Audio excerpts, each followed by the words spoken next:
Hello everyone. हम पढ़ रहे थे भारत में क्रांतिकारी आंदोलन। जो भारत में क्रांतिकारी आंदोलन है उसे हमने दो पार्टों में डिवाइड किया था, प्रथम चरण और द्वितीय चरण। प्रथम चरण हम पूरा पढ़ चुके हैं। अब हम पढ़ेंगे क्रांतिकारी आंदोलन का द्वितीय चरण। क्रांतिकारी आंदोलन का द्वितीय चरण। जो क्रांतिकारी आंदोलन का द्वितीय चरण प्रारंभ होता है 1922 ईस्वी से। 1922 ईस्वी में कौन सी घटना होती है जो असहयोग आंदोलन का स्थगन का कारण बनती है? घटना होती है चौरी चौरा कांड। तो 1922 से 1934 ईस्वी तक माना जाता है क्रांतिकारी आंदोलन का द्वितीय चरण। क्रांतिकारी आंदोलन का द्वितीय चरण में जो घटनाएं हैं वो जो क्रांतिकारी आतंकवाद की दो विभिन्न धाराएं थी। कौन कौन सी धाराएं थी? एक थी पंजाब, उत्तर प्रदेश और बिहार में। दो धाराएं थी, एक थी पंजाब, यूपी और बिहार, जबकि दूसरी धारा थी बंगाल में। क्रांतिकारी आंदोलन के द्वितीय चरण की दो धाराओं में विभाजित किया जाता है। एक धारा थी पंजाब, उत्तर प्रदेश और बिहार में, और जबकि दूसरी धारा थी बंगाल में। क्रांतिकारी आतंकवाद विचारधारा के सभी प्रमुख नेताओं ने असहयोग आंदोलन में सक्रिय भूमिका निभाई। इनमें जोगेश चंद्र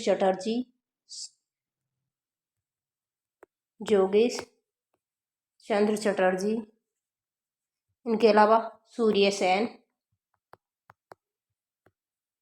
भगत सिंह, सुखदेव,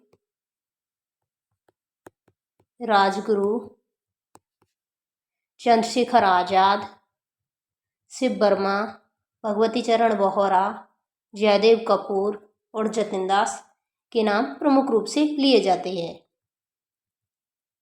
जो क्रांतिकारी आंदोलन का जो द्वितीय चरण प्रारंभ हुआ था उसका कारण क्या था? क्रांतिकारी आंदोलन के द्वितीय चरण का कारण क्या था? तो क्रांतिकारी आंदोलन के द्वितीय चरण का एक कारण था असहयोग आंदोलन का स्थगन। असहयोग आंदोलन का स्थगन का कारण क्या था? चौरी चौरा कांड। और दूसरा कारण था इसका मिस्र, रूस, तुर्की और चीन में क्रांतियां हो चुकी थी। यानी कि भारत में जो क्रांतिकारी आंदोलन का द्वितीय चरण से पूर्व मिस्र में, रूस, तुर्की और चीन में भी क्रांतियां हो चुकी थी। इससे प्रभावित युवाओं ने ब्रिटिश सत्ता को उखाड़ फेंकने हेतु उग्र रास्ता अपनाने का निर्णय लिया। यह क्रांतिकारी आंदोलन का दूसरा चरण था। यानी कि इनका उद्देश्य क्या था? ब्रिटिश सत्ता को उखाड़ फेंकना। जो क्रांतिकारी आंदोलन के द्वितीय चरण है उनकी गतिविधियों में हम पढ़ेंगे मेनली, यानी कि क्रांतिकारी आंदोलन का जो द्वितीय चरण था वो एक प्रकार से संगठित आंदोलन था। यानी कि इस दौरान विभिन्न संगठनों की स्थापना की गई है। विभिन्न, जैसे नौजवान भारत सभा। नौजवान भारत सभा की स्थापना किनके द्वारा की गई है?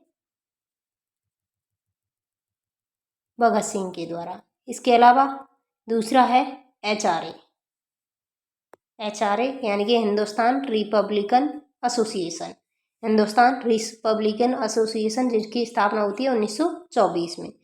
तीसरा है HSRA।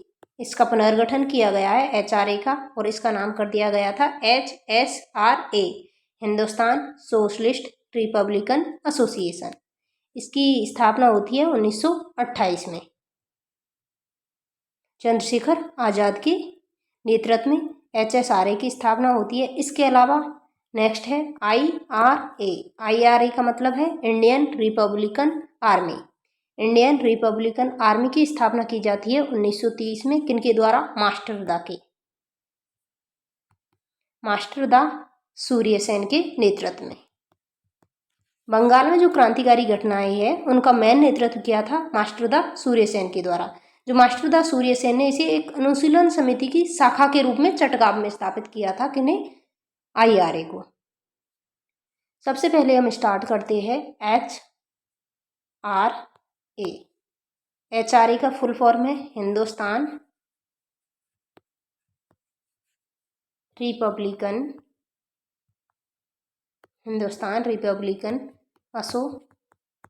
Hindustan Republican association. इसकी स्थापना की जाती है अक्टूबर 1924 में।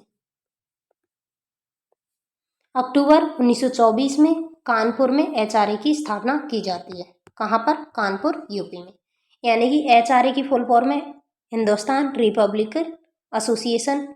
इनकी स्थापना की जाती है सचिन सान्याल, मेनली इनकी स्थापना की जाती है सचिन सान्याल। इनके अलावा भगवती चरण बोहरा, चंद्रशेखर आजाद, रामप्रसाद बिस्मिल, योगेश चटर्जी। यानी कि एचआरए की स्थापना कहाँ की जाती है? कानपुर में। कब की जाती है? अक्टूबर 1924 में। किनके द्वारा? सचिन सान्याल। सचिन सान्याल, इन्हें सचिंद्र सान्याल भी कहा जाता है। तो जो सचिन सान्याल है, इनके द्वारा दो पुस्तक लिखी गई है। कौन कौन सी? एक है वंदे जीवन और दूसरी है वर्तमान रणनीति। वर्तमान रणनीति और वंदे जीवन किनकी पुस्तक है? सचिन सान्याल। तो इनके संस्थापक सदस्य थे सचिन सान्याल। इनके अलावा भगवती चरण बोहरा, इनके द्वारा पुस्तक लिखी गई है द फिलॉसफी ऑफ बम। तीसरे इनके सदस्य थे चंद्रशेखर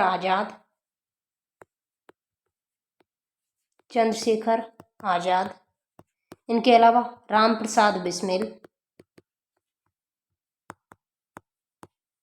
सरफरोशी की तमन्ना अब हमारे दिल में है, ये किनका है? रामप्रसाद बिस्मिल का। और योगेश चटर्जी। यानी कि इनकी संस्थापक सदस्य कौन कौन थे? सचिन सान्याल, भगवती चरण बोहरा, चंद्रशेखर आजाद, रामप्रसाद बिस्मिल और योगेश चटर्जी मेन इनके संस्थापक सदस्य थे। और जो एचआरए की स्थापना का उद्देश्य क्या था? इसकी स्थापना का उद्देश्य था सशस्त्र क्रांति के माध्यम से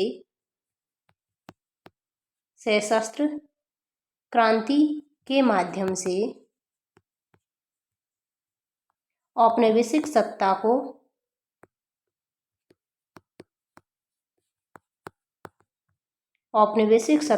उखाड़ फेंकना।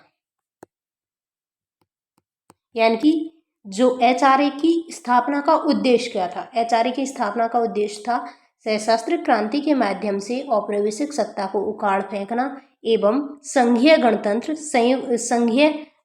संयुक्त राज्य भारत की स्थापना करना, यूनाइटेड स्टेट्स ऑफ इंडिया की स्थापना करना, जिसका मतलब मुख्य आधार क्या होना चाहिए? वयस्क मताधिकार।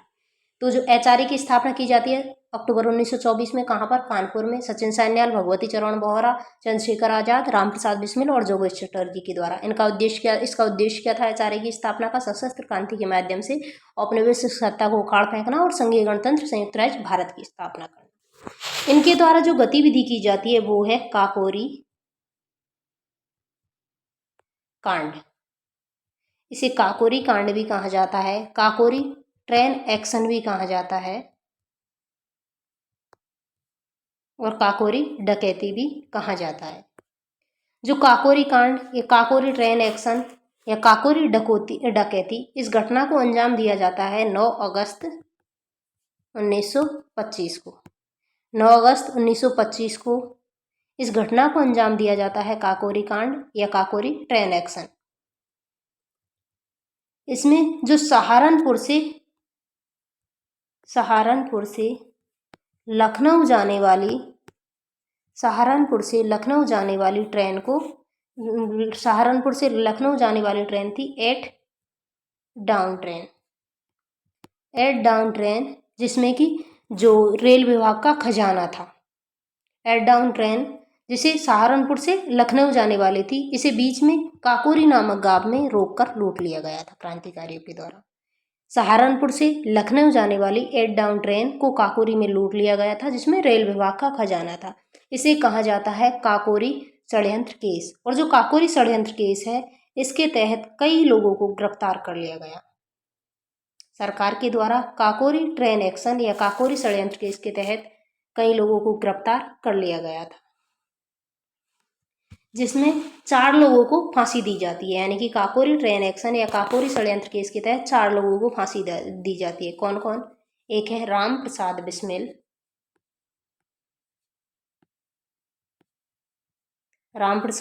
को फांसी दी जाती है। कहाँ पर? Gorakhpur, UP. Gorakhpur UP. Jail में किसको फांसी दी जाती है? रामप्रसाद बिस्मिल को। दूसरे क्रांतिकारी थे अशफाक उल्लाह खां। अशफाक उल्लाह खां। अशफाक उल्लाह खां को फांसी दी जाती है फैजाबाद।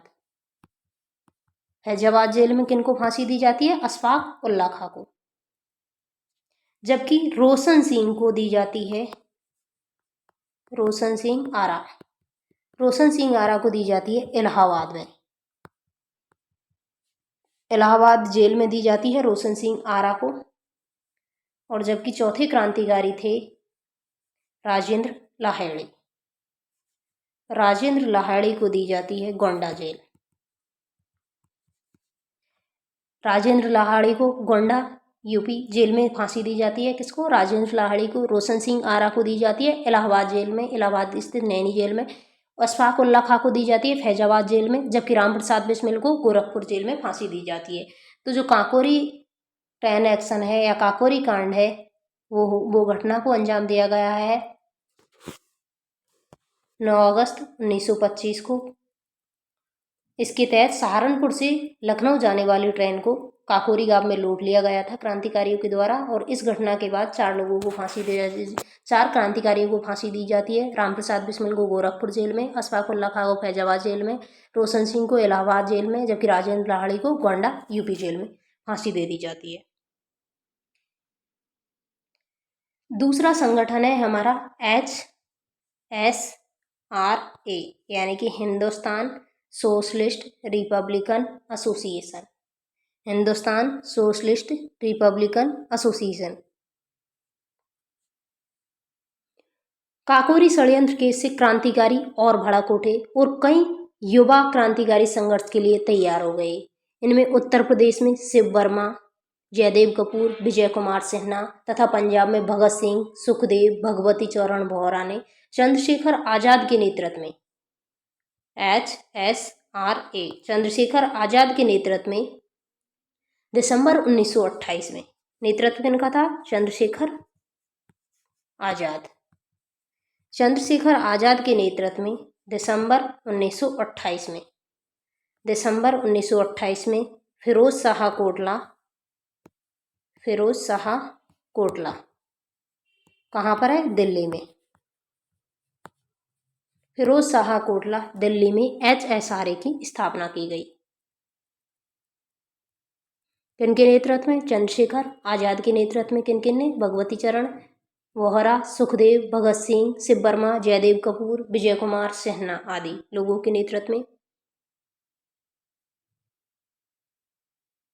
इनका लक्ष्य क्या था? इनका लक्ष्य था समाजवाद की स्थापना। इनका लक्ष्य था समाजवाद की स्थापना। किनका? HSRA का लक्ष्य निर्धारित किया था।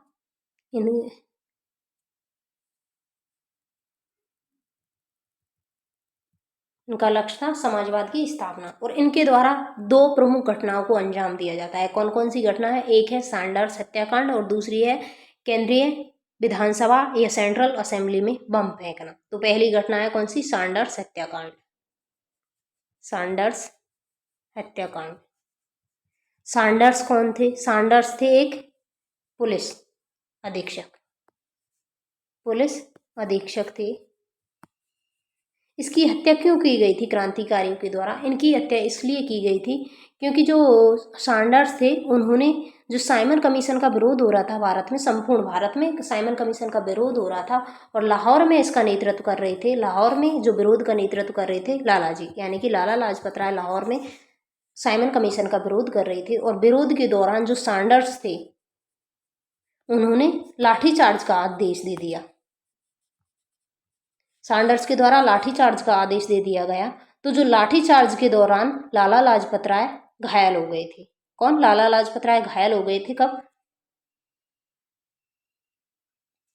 1928 में। अक्टूबर 1928 में लाला लाजपत राय घायल हो गए। लाला लाजपत राय ने इससे संबंधित एक कथन भी कहा है। कौन सा? कि मेरे शरीर पर पड़ा एक एक प्रहार, एक एक लाठी का एक एक पड़ा, मेरे शरीर पर लाठी का एक एक प्रहार ब्रिटिश साम्राज्य के ताबूत की अंतिम कील सिद्ध होगा। किनके द्वारा कहा गया है? लाला लाजपत राय के द्वारा, जब वो घायल हो चुके थे। उसके बाद नवंबर 1928 में लाला लाजपत राय की मृत्यु हो जाती है, जिसके संबंध में महात्मा गांधी जी ने भी कहा था कि भारतीय सौरमंडल का एक सितारा डूब गया।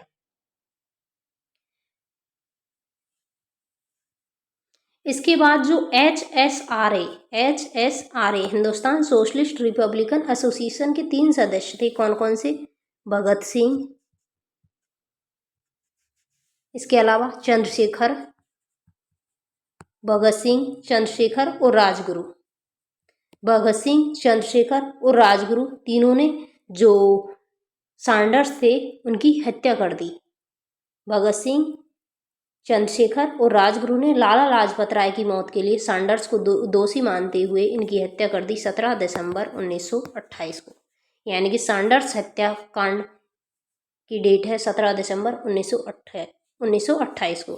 सैंडर्स की हत्या को इन शब्दों के द्वारा न्यायोचित करार दिया गया था, जैसे देश के करोड़ों लोगों के सम्मानीय नेता की एक साधारण पुलिस अधिकारी के क्रूर हाथों के द्वारा हत्या राष्ट्र का घोर अपमान है। किनके द्वारा कहा गया है? HSRA के सदस्यों के द्वारा, जो उन्होंने सैंडर्स की हत्या करने के बाद। भारत के देशभक्त युवाओं का यह कर्तव्य है कि वे इस कायरतापूर्ण हत्या का बदला ले। हमें सैंडर्स की हत्या का अफसोस है, किंतु वह उस अमानवीय व्यवस्था का एक अंग था जिसे नष्ट करने के लिए हम संघर्ष कर रहे हैं।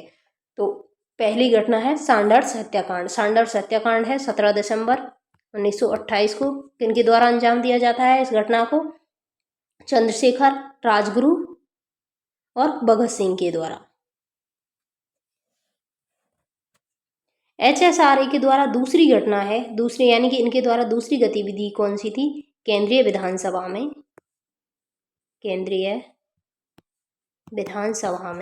यानी कि सेंट्रल असेंबली में बम फेंकना। केंद्रीय विधानसभा में बम फेंकना, और इस घटना को अंजाम दिया जाता है 8 अप्रैल 1929 में। 8 अप्रैल 1929 को केंद्रीय विधानसभा में या केंद्रीय जो सेंट्रल असेंबली में बम फेंका जाता है। किनके द्वारा फेंका जाता है? भगत सिंह और बटुकेश्वर दत्त के द्वारा। इस घटना को अंजाम दिया जाता है भगत सिंह और बटुकेश्वर दत्त के द्वारा। भगत सिंह और बटुकेश्वर दत्त के द्वारा केंद्रीय विधानसभा में बम फेंका जाता है। और जो बम फेंकने का कारण क्या था? बम फेंकने का कारण था ट्रेड डिस्प्यूट बिल और public safety bill. Trade dispute bill और पब्लिक सेफ्टी बिल, इन दोनों बिलों का विरोध करने के लिए जो केंद्रीय असेंबली में बम फेंका गया था भगत सिंह और बटुकेश्वर दत्त के द्वारा।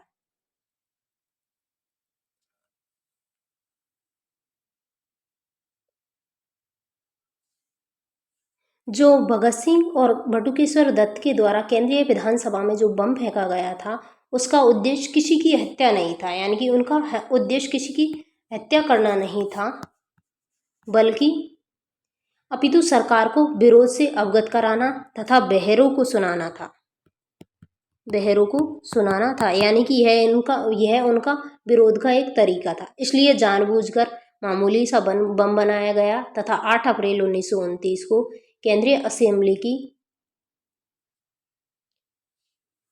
केंद्रीय विधानसभा के कक्ष में खाली बेंचों पर फेंका गया था। यानी कि इसे खाली बेंचों पर फेंका गया था। और बम फेंकने का मुख्य उद्देश्य अपनी गिरफ्तारी देकर अदालत को अपनी विचारधारा के प्रचार का माध्यम बनाना था, जिससे जनता उनके विचारों तथा राजनीतिक दर्शन से परिचित हो सके। बम फेंकने के उपरांत मची भगदड़ में भगत सिंह और बटुकेश्वर दत्त आसानी से भाग सकते थे, किंतु उन्होंने इंकलाब जिंदाबाद का, यानी कि वो आसानी से भाग सकते थे, लेकिन वो इंकलाब जिंदाबाद का नारे लगाते रहे। भगत सिंह और बटुकेश्वर दत्त ने जानबूझकर स्वयं को गिरफ्तार कराया था, क्योंकि वे जनता को यह संदेश देना चाहते थे कि क्रांतिकारी गतिविधियों की सजा क्रांतिकारी स्वयं भुगतने के लिए तैयार है। क्योंकि उस समय जनता में यह धारणा बनती जा रही थी कि आतंकवादी गतिविधियों के पश्चात क्रांतिकारी बचकर निकल जाते हैं तथा सरकारी दमन की सजा जनता को भुगतनी पड़ती है। सरकार ने चंद्रशेखर आजाद के अतिरिक्त सभी प्रमुख क्रांतिकारियों को पकड़ लिया। भगत सिंह, सुखदेव और राजगुरु पर लाहौर षड्यंत्र केस के तहत मुकदमा चलाया गया। यानी कि इसके तहत कौन सा मुकदमा चलता है? लाहौर षड्यंत्र केस।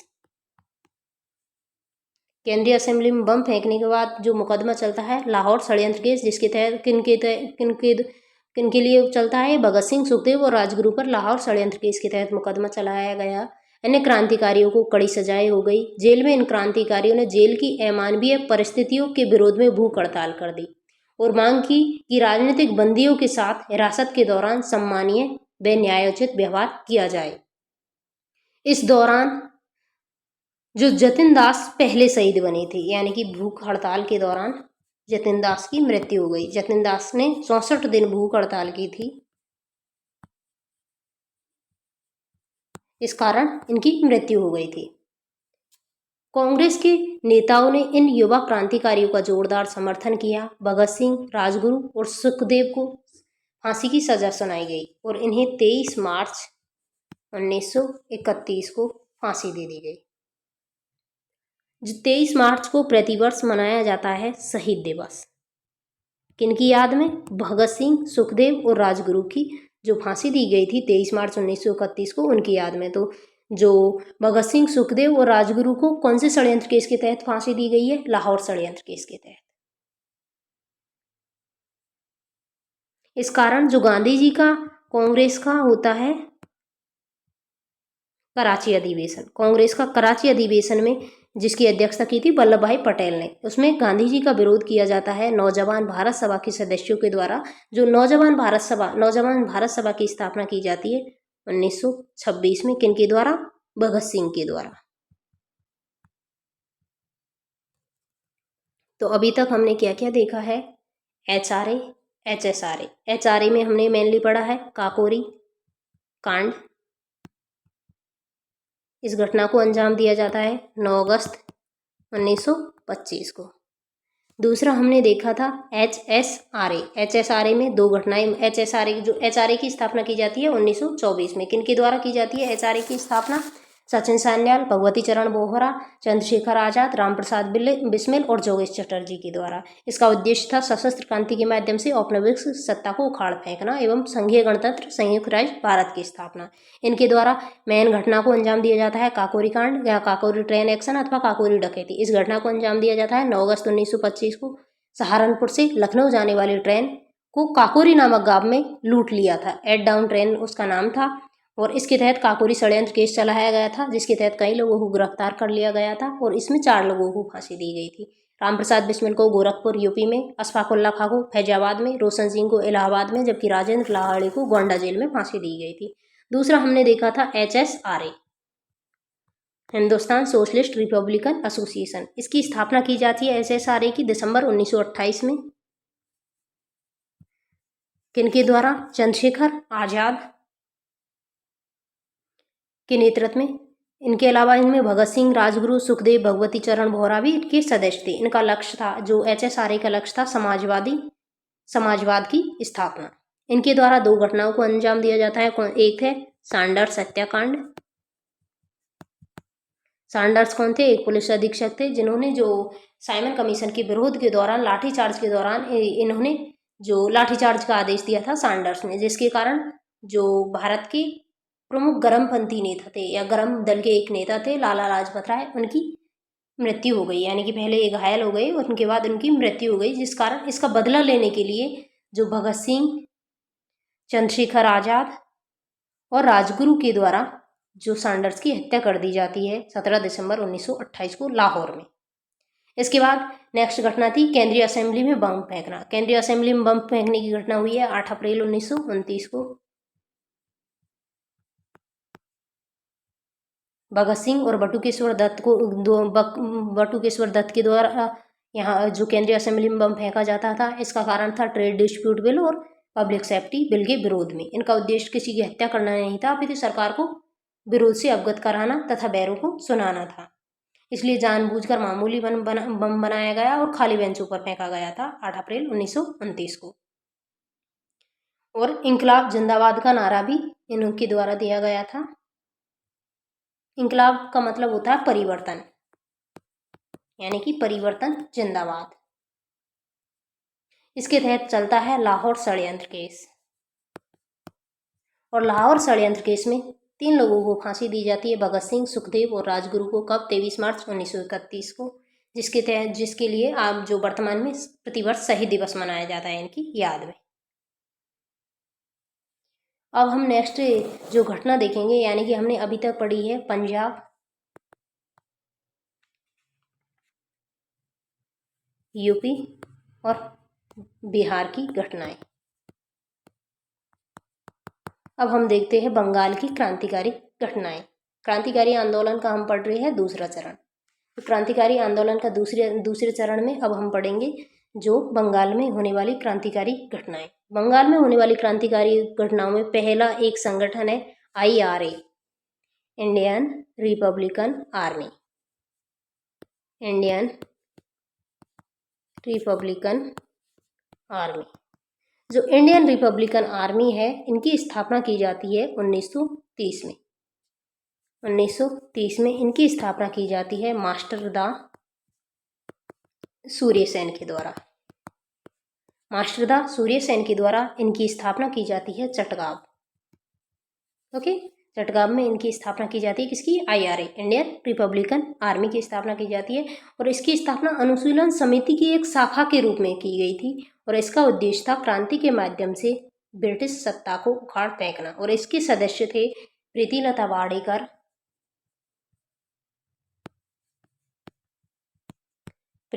वाडेकर, कल्पना दत्त, अंबिका चक्रवर्ती, इसके अलावा लौकीनाथ, अनंत सिंह और गणेश घोष। IRA के संस्थापक सदस्य थे। इन्हें सशस्त्र क्रांति हेतु जो शस्त्रों की आवश्यकता थी, इस हेतु इन्होंने ब्रिटिश शस्त्रागार थे चटगांव और मेमनसिंह, यानी कि इन्हें शस्त्रों की आवश्यकता थी और इस हेतु उन्होंने ब्रिटिश शस्त्रागार चटगांव और मेमनसिंह को लूटने की योजना बनाई। किनके द्वारा? IRA के सदस्यों के द्वारा, जिसे कहा जाता है Chittagong armoury raid. Chittagong armoury raid के तहत इन्होंने सबसे पहले जो संपर्क के जो साधन थे, रेल और संचार के साधन थे, उन्हें कट कर दिया। पहले जो क्रांतिकारी के द्वारा संपर्क के साधन समाप्त कर दिए गए थे। उसके बाद शस्त्रागार पर कब्जा कर लिया जाता है 18 अप्रैल 1930 को। 18 अप्रैल 1930 को चटगांव शस्त्रागार पर कब्जा कर लिया जाता है, किसके तहत? चटगांव आर्मरी रेड के तहत। सबसे पहले पुलिस शस्त्रागार पर कब्जा किया गया था। किस पर? पुलिस शस्त्रागार पर।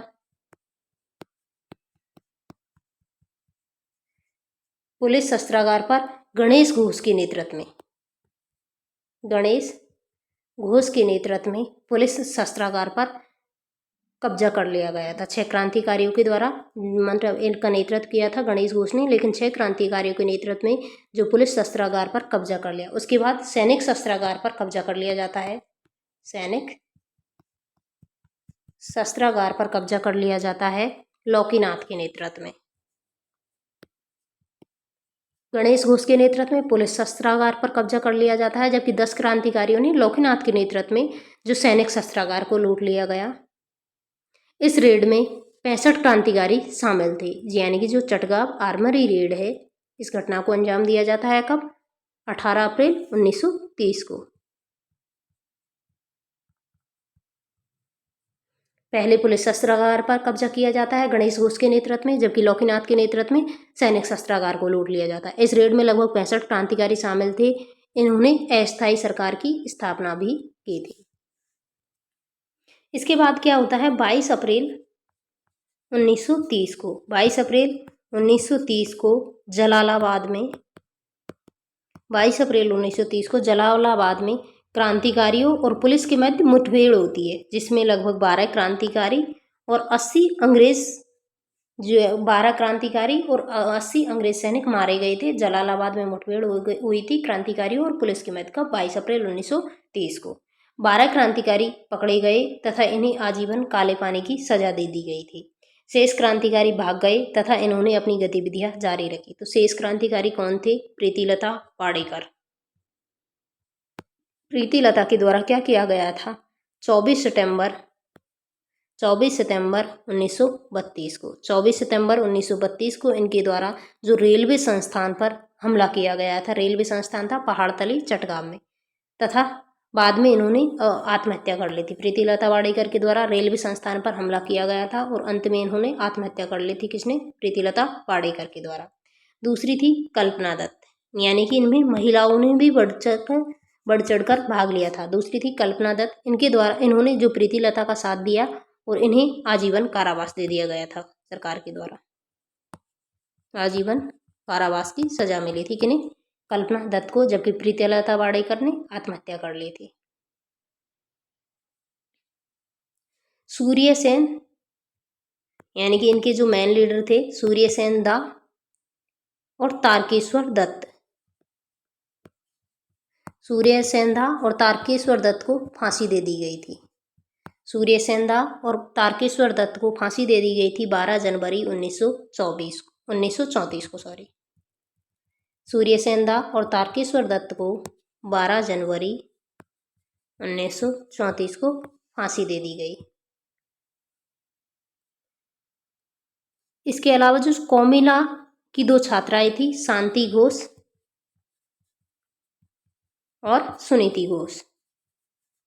शांति घोष और सुनीति घोष, इनके द्वारा क्या किया गया था? इनके द्वारा जो दिसंबर 1931 को चार्ल्स स्टीवन जज को गोली मारकर हत्या कर दी गई थी। शांति घोष और सुनीति घोष के द्वारा जो चार्ल्स स्टीवन जज था उनकी गोली मारकर हत्या कर दी। इसके बाद जो शांति घोष और सुनीति चौधरी को आजीवन कारावास की सजा दे दी गई थी। इसके अलावा एक क्रांतिकारी थी बीना दास। इन्होंने 6 फरवरी 1932 को कोलकाता विश्वविद्यालय के दीक्षांत समारोह के अवसर पर जो मुख्य अतिथि थे स्टैनले जेनसन जो कि बंगाल के गवर्नर थे को गोली मार दी, यानी कि गोली मारी थी लेकिन इनका निशाना चूक गया। कौन? बीना दास। इन्होंने 6 फरवरी 1932 को कोलकाता विश्वविद्यालय के दीक्षांत समारोह के अवसर पर जो मुख्य अतिथि थे बंगाल के गवर्नर थे स्टैनले जेनसन को गोली मारी लेकिन निशाना चूक गया और बाद में इन्हें भी आजीवन कारावास दे दिया गया। तो आज हमने क्या देखा है? इस क्लास में हमने देखा था क्रांतिकारी आंदोलन का द्वितीय चरण जो कि 1922 से 1934 के मध्य चलता है। 1934 में जब जो सूर्यसेन दा और तारकेश्वर दत्त को फांसी दे दी जाती है 12 जनवरी 1934 को, तब तक यह चरण माना जाता है। तो इसमें हमने पढ़ा है इस जो क्रांतिकारी आंदोलन का द्वितीय चरण है उसका मेन कारण था असहयोग आंदोलन का स्थगन और मिस्र, रूस, तुर्की यानी कि जो विदेशों में बड़ी बड़ी क्रांतियां हुई थी। तो इससे प्रभावित होकर युवाओं ने ब्रिटिश सत्ता को उखाड़ फेंकने हेतु उग्र रास्ता अपनाने का निर्णय लिया और इसी है क्रांतिकारी आंदोलन का द्वितीय चरण था। इनमें मेनली हमने देखी है कौन सी? एचआरए के द्वारा कौन सी घटना को अंजाम दिया जाता है? Kakori train action. दूसरा है एचएसआरए के द्वारा 2 घटनाओं को अंजाम दिया जाता है। कौन से? सैंडर्स हत्याकांड और दूसरा है केंद्रीय विधानसभा या केंद्रीय जो सेंट्रल असेंबली में बम फेंकना।